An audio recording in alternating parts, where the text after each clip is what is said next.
Well,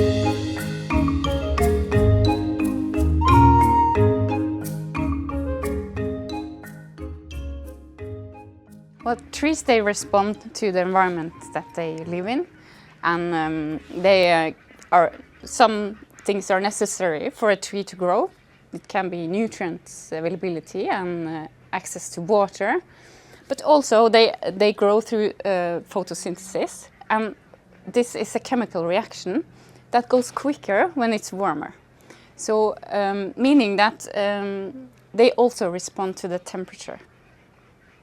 And this means that when it's warmer, the photosynthesis can go quicker, meaning a tree can grow more in a year when it's warm.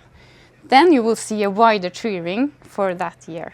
And if the next year is cold, the tree will grow less and the ring will be narrow. So there you can have a record of wide and narrow rings, warm and cool summers throughout the life of a tree.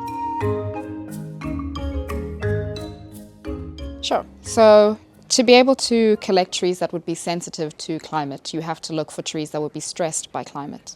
And in the Nordic regions, you're quite high up in latitude, so you don't need to go too high up in altitude.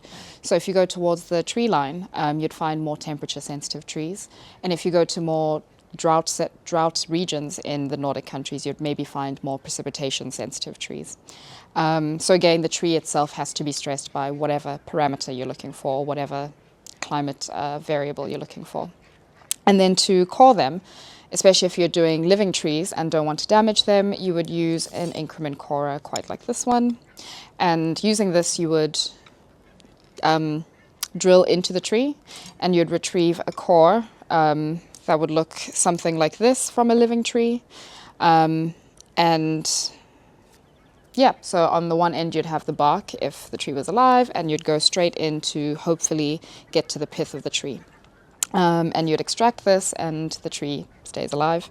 With dead trees, or if you have maybe the permission to, you can cut a slab off the tree and cut that top surface off so that you can expose the rings, as would be here.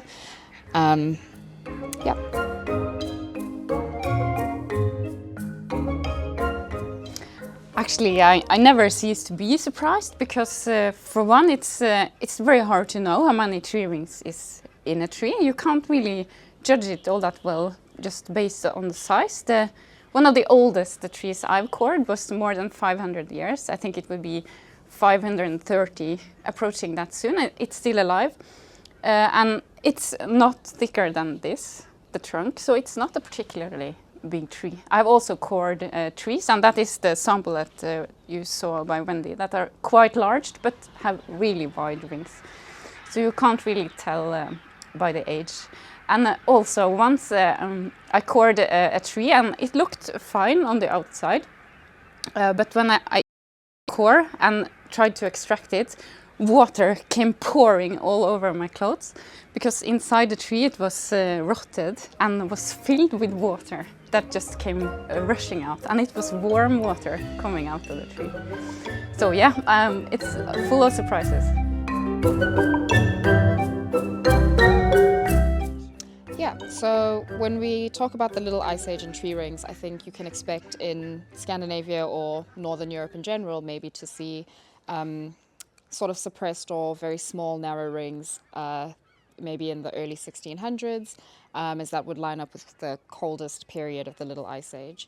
But there's also quite a lot of variability in climate, so you get a lot of very cold years and a lot of very milder years and a lot of changing in between those periods. And then to add on to that, you can also expect to find maybe some pointer years, things like 1741, perhaps another early 1600s and early 1700s, where you get these very short-lived events of cold periods that can be corroborated or compared with historical records as well of famine and disease at the same time.